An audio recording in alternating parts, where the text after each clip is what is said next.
Okay, thank you. As some of you know, and as Bill just mentioned, I'm working on a series of ethics on what I call the ethics of everyday life. In each case, before I send my musings out into the wide world of testy editors and condescending reviewers, I try them out. Some would say I inflict them upon friends, colleagues and students at the Burger Forum. I tend to focus on types of behaviour that traditionally get a bad rap, in other words, so-called vices, and try to take a fresh look at them. This does have its pitfalls. After I gave a Burger Forum on gossiping, someone said, "So when did you first start thinking about this topic?" And I said, without thinking, about a week after I write in Alfred. I saw that as a happy coincidence. Some people put a different spin on it. So the next talk I gave was about rudeness, and I began, as I often do, by thanking my colleagues in the Division of Human Studies for being such an inspiration to me. And again, the remark was misunderstood. So today I'm going to talk about snobbery, and again I'd like to acknowledge the sources of my inspiration, but I daren't, for fear of giving offence. However, since they're not here, I think I can safely mention my in-laws.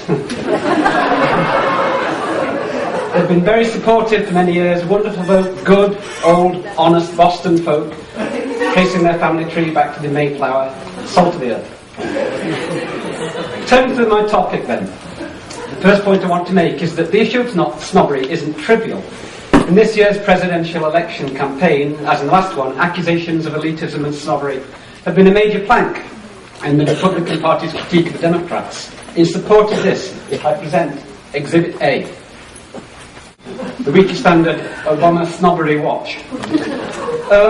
Obviously, accusations of snobbery are routinely hurled by the right at granola-chewing East Coast liberal intellectuals in loafers.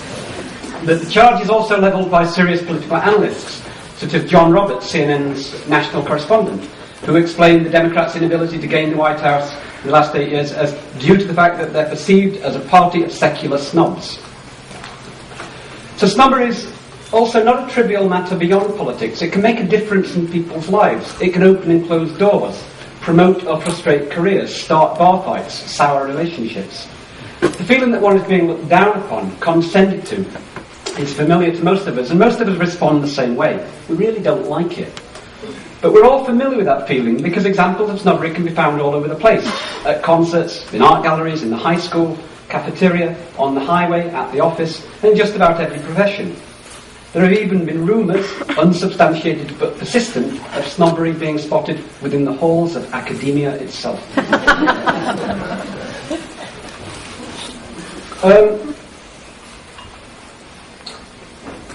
Okay, I'm going to try and construct a definition of snobbery. Dictionary definitions can help you use a word correctly, but a philosophical analysis tries to unpack the concept in question much more thoroughly. And ideally, it can bring to light assumptions and values, distinctions that the concept harbours.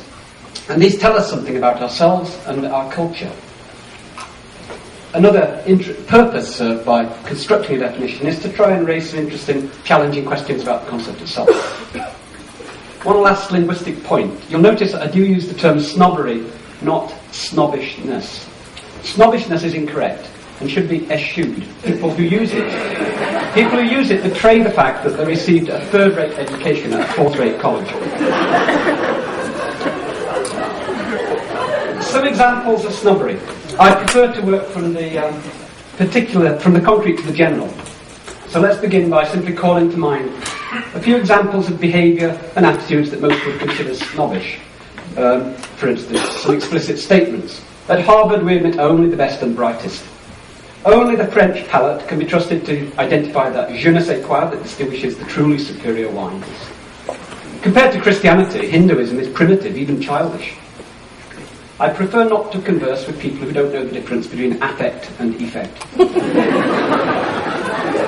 Of course, no one does snobbery quite as well as the English, not to be conceited about it or anything. When it comes to looking down the nose, they leave everyone except the French in the dust. But snobbery is usually a little subtler than that. It often consists in assumptions and attitudes that aren't made explicit, but make themselves apparent in words and deeds. For instance, making disparaging assumptions about people because, say, they went to an unprestigious college, or don't have a PhD, or like listening to Britney Spears, or read comic books rather than good literature, or pronounce nuclear. Or they're from the country rather than the city, or they wear last year's fashions, or they buy their clothes at thrift stores. There's virtually no limit to the things that people can be snobbish about. But snobbery is usually a little subtler than that. It often consists in assumptions and attitudes that aren't made explicit, but make themselves apparent in words and deeds. For instance, making disparaging assumptions about people, because, say, they went to an unprestigious college, or don't have a PhD, or like listening to Britney Spears, or read comic books rather than good literature, or pronounce nuclear, or they're from the country rather than the city, or they wear last year's fashions, or they buy their clothes at thrift stores. There's virtually no limit to the things that people can be snobbish about. For instance, houses, holidays, colleges, schools, family, occupation, wine, beer, tea, coffee, pretty much you name it. Westacott's theorem says something like, anything can be the reason for someone to look down on someone else. Ostrauer's lemma, he's more cynical than me, he says, anything will be the reason for someone to look down on someone else. Notice, one can be snobbish not just towards people, but also about things. For instance, we may judge books by the prestige of the press that published them, wine by its country of origin, a work of art by the fame of the artist. The link between snobbery about people and snobbery about things is quite interesting, and I'll come back to it later. For now, I'm going to assume that snobbery about people is more basic. The snobbery about things is always indirectly about the people associated with the things, so that's what we're going to focus on. And so I'll start with a provisional definition. I'll try and narrow it down. Snobbery, obviously, is a kind of attitude. It's made apparent through things that a person says or does. It can be explicit, as when I say philosophers have a deeper understanding of the world than scientists or artists. Note, however, the fact that that's true doesn't mean it's not snobbish. More commonly, though, snobbery is implicit. It's expressed through the wrinkled nose, the arrogant smirk, or the condescending inflection. Attitudes are fuzzy things. They're hard to catch and put in a definitional bottle. But included in or underlying or informing every attitude is a belief, and beliefs can be more precisely described. They can be articulated in language, they have a meaning, they can be true or false. So I propose to define snobbery in terms of belief. Doing this also makes it easier to pin down exactly what we might want to criticise and what we might consider acceptable. One problem, of course, is that just as with attitudes, a person accused of holding a certain belief may deny that they hold it. You may think you're smarter than me just because you're not from Alabama. No, I don't, I say, but she thinks it anyway. Right? Since we can't open a person's head and see the belief in question, we can't prove directly that they hold the belief, but we can reasonably infer that they do from their behaviour and from what they say. So at the heart of any instance of snobbery is a certain kind of belief, either explicitly stated or implicitly held. Well, what sort? Let's start by saying it's the belief that you're superior to another person. The superiority needn't be total. That is, it needn't be in every possible respect. To believe oneself superior in every conceivable respect isn't snobbery. It's a kind of insanity. It's the kind we associate with Roman emperors who declare themselves to be gods, or with former secretaries of defence whose first name is Donald. The common or garden snob believes himself to be superior in certain respects and views these as especially important. I recognise you're a better car mechanic than me, but I look down on you because I've read a lot more books from the Western Civ canon than you have. We can call this sort of belief specific superiority, a belief in one's specific superiority. Right? I want to make an important distinction between a belief in one's superiority as an individual and a belief in one's superiority in virtue of belonging to a certain group. And I'm going to argue that snobbery is really type 2. Let's explain just briefly the difference.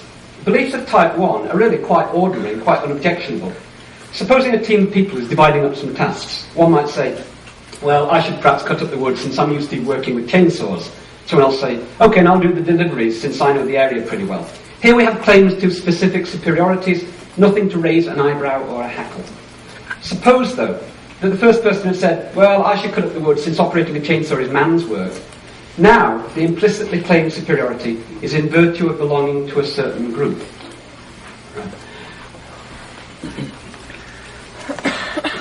Generally speaking, we don't like people to boast too much about being superior in some respects. Occasionally we can get away with it. Muhammad Ali famously constantly said, "I am the greatest," and we loved it. Oh, some of us did. But generally we kind of find that brazenness a bit disconcerting and a bit inappropriate, even silly. Imagine someone saying, for instance, "I'm the greatest living poet," or "I wanted to be the #1 psychologist in the country and now I am." I mean, Usain Bolt said, "I wanted to be the fastest man in the world and now I am." And we kind of said, "Yeah, well, he is," But then there's an objective measure there, and we can kind of grant him a little license. But if Bill Gates goes around, I mean, he is verifiably the richest man in the world, but if he goes around telling us that, it's kind of unseemly. So claims to individual superiority can be laughable, inappropriate, unseemly, even obnoxious, but they don't constitute snobbery. Snobbery involves the belief that one is superior to someone else because one belongs to or is associated with some group. But as a definition, this is obviously still very broad. It could include, for instance, forms of racism and sexism, sexual prejudice, national chauvinism, religious dogmatism, political conviction. It takes in simple rivalries like between street gangs and soccer fans, even students attending different colleges, located in the same small town. This isn't necessarily a problem. Right. You can classify these in different ways. One option is to go ahead and call all these things examples of snobbery, and then make distinctions between them, eventually focusing on one particular kind as the one we want to focus on, say, class-based snootiness. Snootiness is a technical term used by scholars. Another option would be to use a more generic term like prejudice as the catch-all rubric, and then identify the different species of prejudice, focusing in on what we call snobbery. Now, I don't believe that questions like this actually have an objectively correct answer. In my view, we should decide them pragmatically. We should adopt the approach we think is most useful, and I prefer to classify snobbery as a form of prejudice rather than viewing all prejudices as kinds of snobbery. I believe that approach is more in line with our ordinary use of language, and I think it offers more insight into how snobbery may be related to the other forms of prejudice. So snobbery is one kind of prejudice. That makes sense, especially since prejudice is, strictly speaking, a prejudgment as opposed to a well-supported conclusion. And snobbery typically presents itself as an assumed superiority. But now the question arises, what distinguishes snobbery from the other kinds of prejudice, like racism or sexism or religious exceptionalism? And that's a tricky question, because we'd like to distinguish the forms of prejudice, if we can, while recognising that they sometimes overlap. To take an obvious example, snobbery based on class can overlap with prejudice against someone because they're of a different race or religion. So what sort of criteria for group membership do we associate with snobbery? Well, here's a few. Family lineage, title, property, wealth, occupation, education, cultural attainments, geographical origin, ethnicity, power, fame, connections, institutional associations. Typically, the snob identifies with a group that ranks higher in a social hierarchy. The wealthy, the educated, the well-connected. That would give us, I hope, this definition. Good.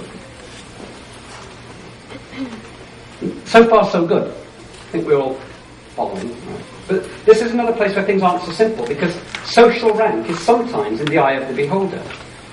Engineers think they're above artists. Artists think they're above engineers. These examples just pop into my head. I have no idea where they come from. So what matters is perhaps not the objective status of your group in the social hierarchy, but your perception of its status. And that gives this definition. I think the second definition there, some group you think places above you in a social hierarchy. This is another variable. And it matters how close your perception is to what most people think. It's another complication here.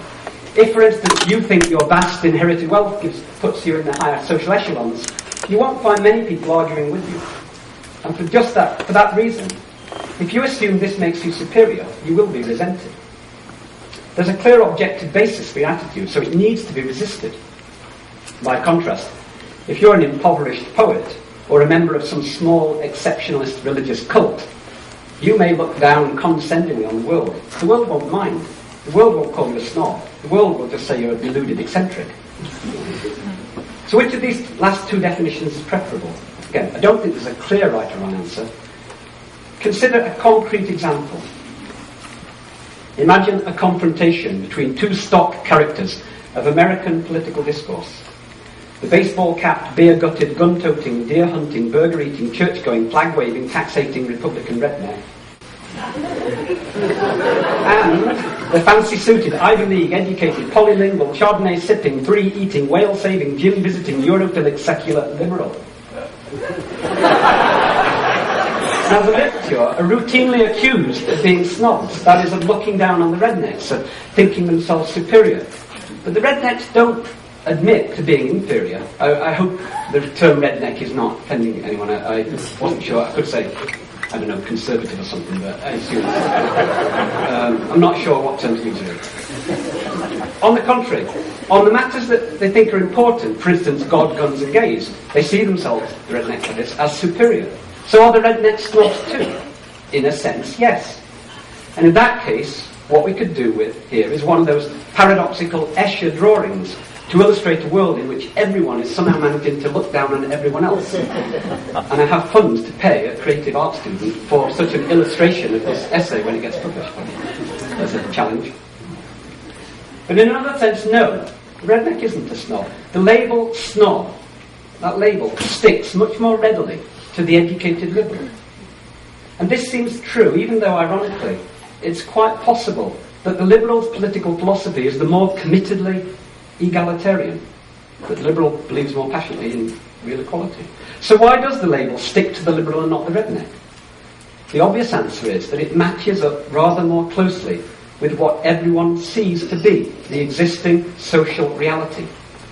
College-educated professionals in the northeast and on the west coast typically have more opportunities, more money, more power, more education than your average middle American in middle America. So they're raised up. And there's a kind of sense that, you know, this is the perception. I would expect some people to challenge whether this really is the social reality. And certainly there's some sort of general sense that, that it is, that the accusation of elitism is based in some kind of reality. A lot more could be said on this question of why one side are deemed snobs and not the other. It's not simple. Both sides do perhaps think of themselves as superior, and many of those who call the liberal snobs actually belong to the social and economic elite. For instance, Bush and McCain wield plenty of influence, so does Rush Limbaugh, right? But we need to return to the task of trying to define, trying to sharpen our definition of snobbery. I've said that I prefer definition 2 here to definition 1. And here's why. Consider the case of the inverted snob, the lower-class guy who assumes his working-class roots or minority status or physically strenuous occupation makes him superior to waspy yuppies. I think it's worth classifying that as a kind of snobbery. Doing so highlights the point that the inverted snob is essentially doing the same thing as the conventional snob, namely assuming superiority because of their association with some group. But the fact that some sorts of snobbery go against rather than with the grain of social reality explains why we might think them less objectionable. We think they're less likely to hurt those that are being looked down upon. So is this definition, this last one here, is it adequate? I don't think so. Consider these examples. An army captain believes he's better able than his men to command the unit. A qualified pilot believes she's better able than the other passengers to take over the flight controls in an emergency. A school teacher believes that as a qualified teacher, she typically knows more about a subject than her students do.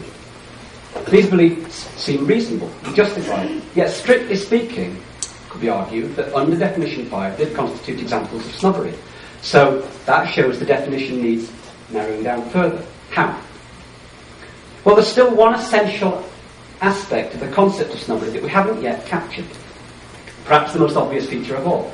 The term snobbery is pejorative. It always carries a condemnation. In this respect, it's similar to a word like perversion. You can't use the word in a value-neutral way. You can't say to someone, you know what you are? You're a pervert. No criticism intended. And similarly, you can't call someone a snob without implying that they're guilty of some failing. The word snob doesn't just describe, it also accuses.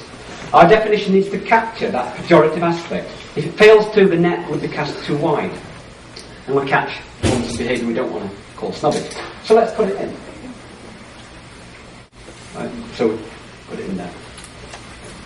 This is the definition I'm going to work with from this point on. It may not be perfect in the sense of applying to all instances of snobbery and to nothing else. There'll be grey areas, there'll be problem cases. But I think it accords pretty well with the way we use the word, and I think it brings out a great deal, makes explicit the assumptions and the meaning of the concept. We can check it against a couple of paradigm examples. Just, I'll just read a couple of sentences and you can check them against the... You can imagine someone saying, I'm sorry, but I find it hard to take seriously the opinions of anyone who employs the expression y'alls as the second person plural possessive.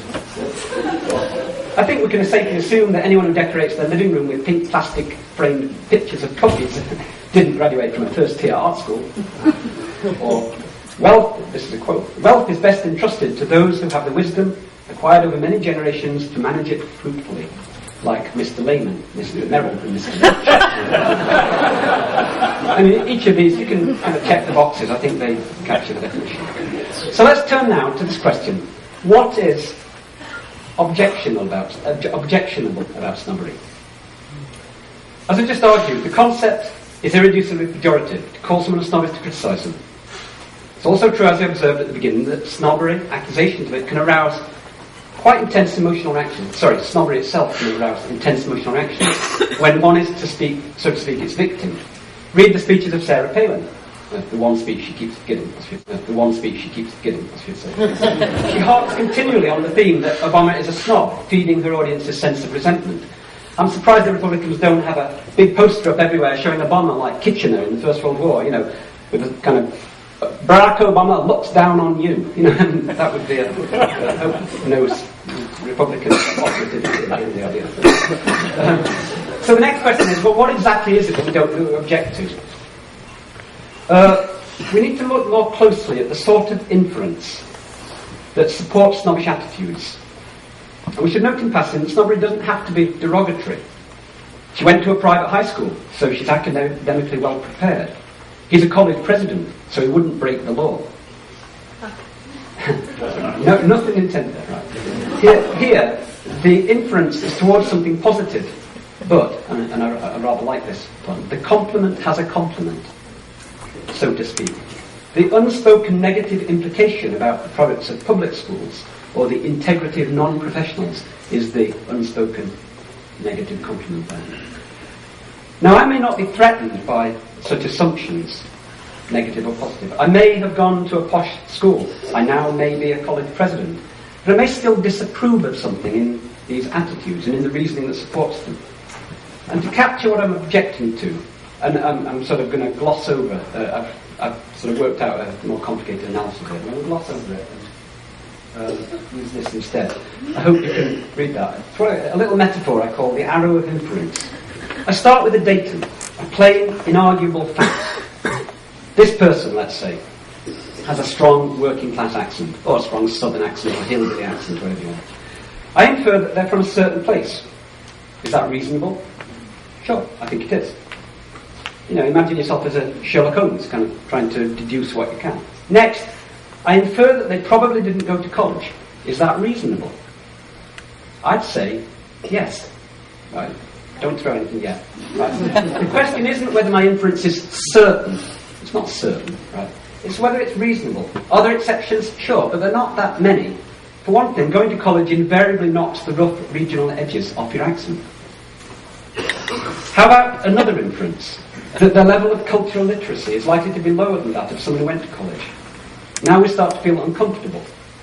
If we define cultural literacy in terms of, say, familiarity with the Western civic canon, and I know that there are other ways of defining it, right? But suppose we do that, it's perhaps a snobbish definition, right?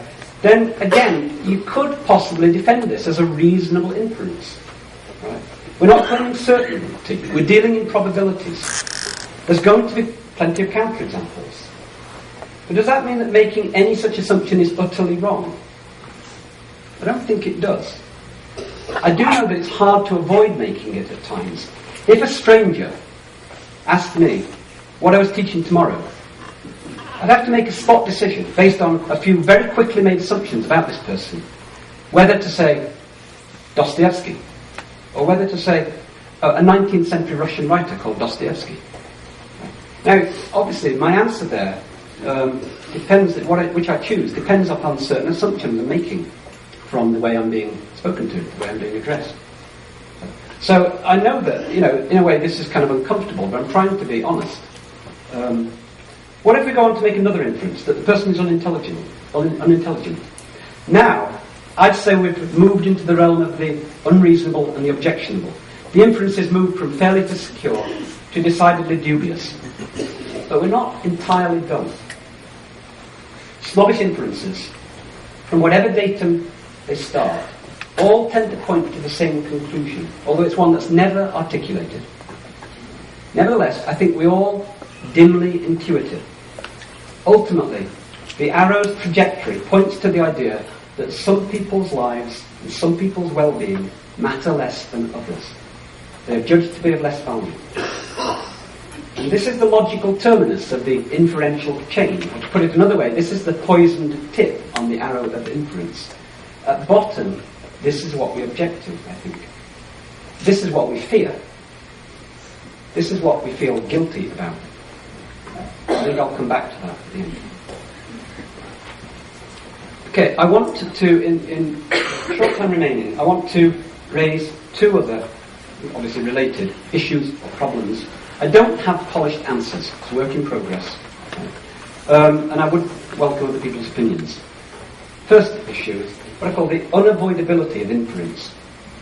Okay, you might say, thanks for that analysis. We'll all try to keep in mind and try and avoid unreasonable or objectionable inferences about people in the future.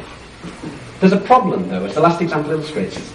It's not easy to avoid making objectionable inferences, drawing conclusions that might offend.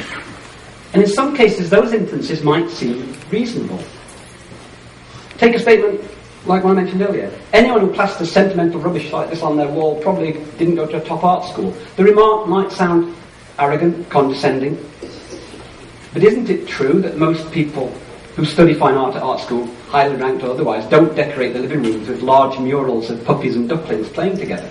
Unless they're embracing it as kind of kitsch, with a sophisticated statement of postmodern irony or something. It's a difficult problem, this.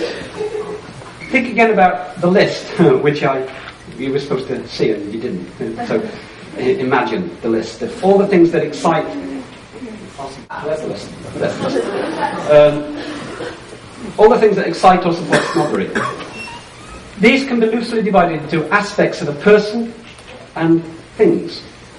Very few people will admit to being a snob simpliciter. To say, I am a snob without qualification means this is a character trait of yours. You look down on people who you consider beneath you in terms of such matters as family, wealth, education, occupation and culture. Yet many of us cheerfully admit to being a snob about particular things, such as wine, music, clothes stores or golf courses. If pressed on what we mean, though, we'll probably defend ourselves in this way. We'll say, we'll say that saying I'm a snob about X is just really shorthand, slightly provocative, slightly tongue-in-cheek way of saying, I think some sorts of X are really are better than others, and I care enough about X to exercise discrimination. So I won't buy my underwear at Walmart, I won't drink Folgers coffee, right? And this is an important distinction.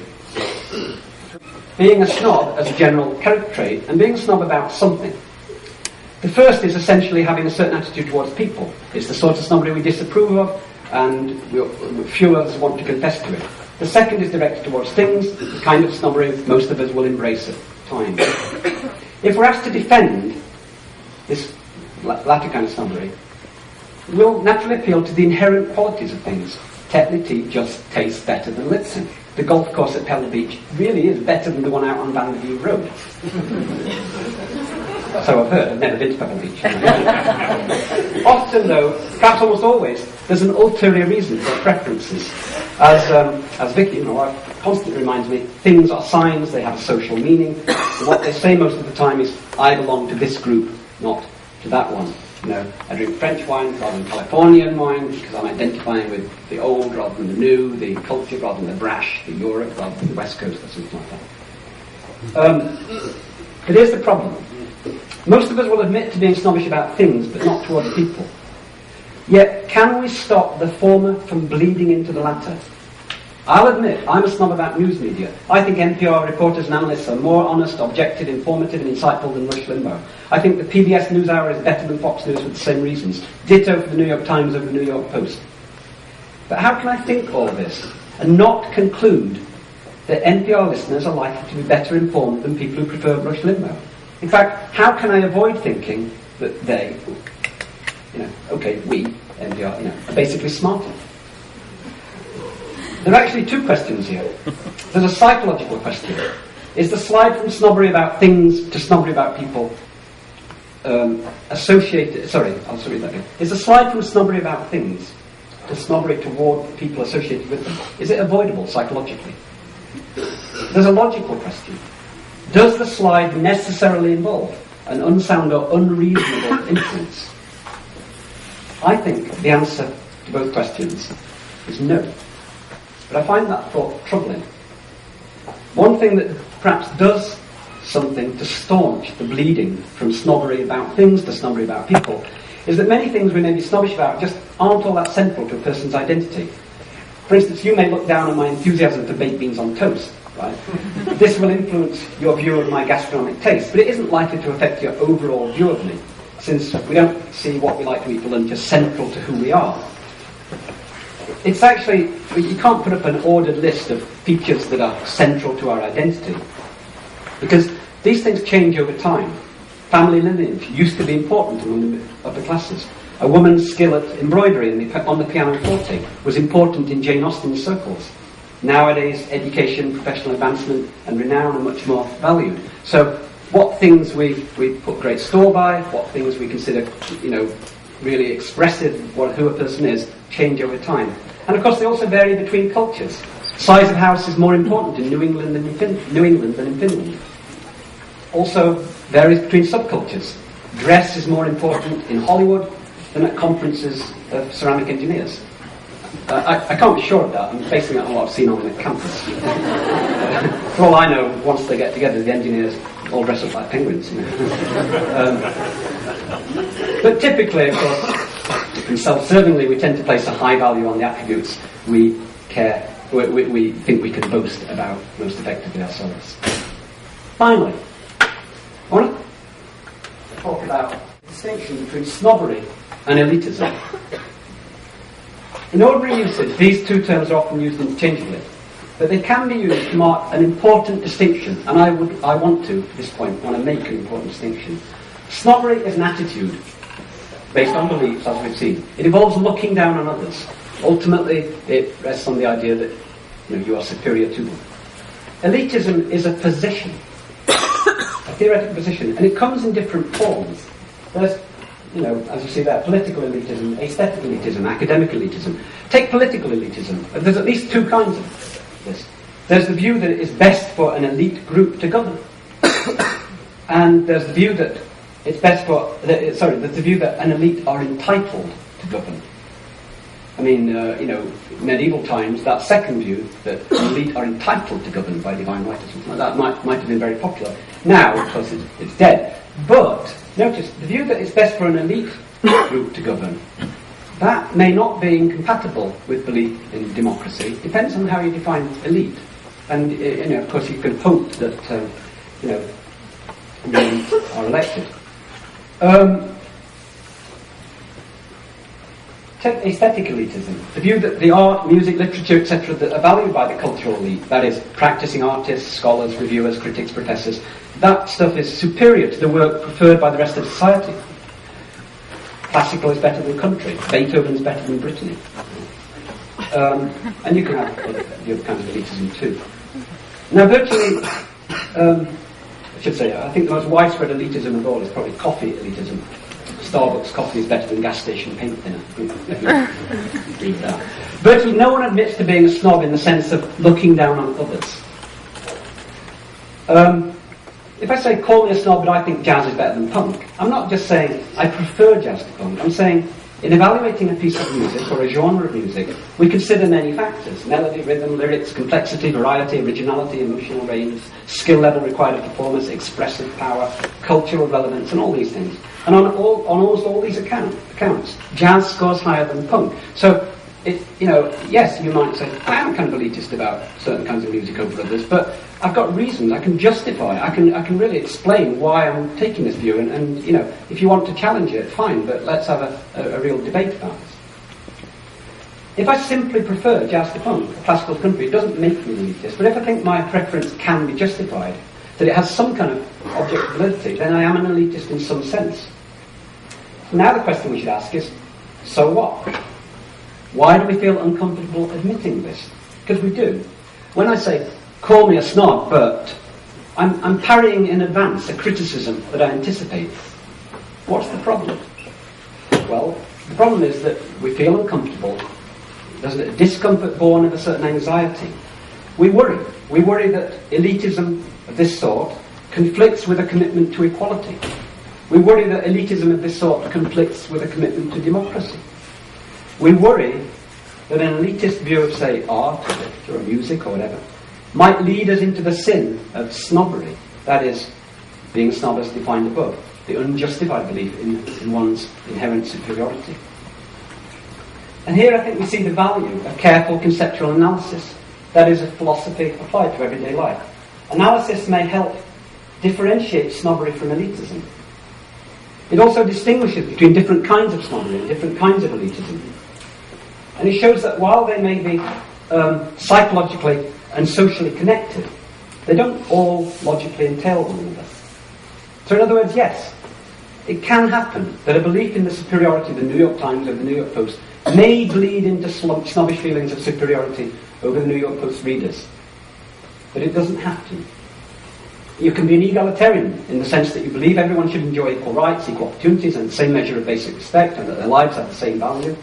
But you don't contradict that commitment when you say that, say, the educated classes tend to have better eating habits than the poorly educated.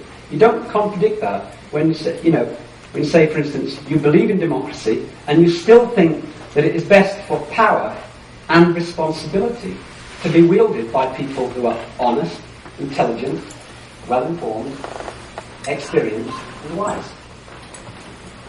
And in that case, you hope that these are the kind of people who will be elected. The charge of snobbery or elitism will be one of the big political footballs that you'll see kicked around in the next few weeks. When you do, I hope you'll remember this distinction I'm making between snobbery and elitism. Snobbery looking down, where with an attitude of superiority, and elitism as, in some ways, maybe even a progressive force, where you're trying to, in some ways, establish higher standards for everyone, higher ideals, perhaps, for everyone. And the charge of elitism, in that case, maybe the anxiety felt by some towards those who tell us that we can do better than we've been doing, by people who are fundamentally afraid of progress. Thank you.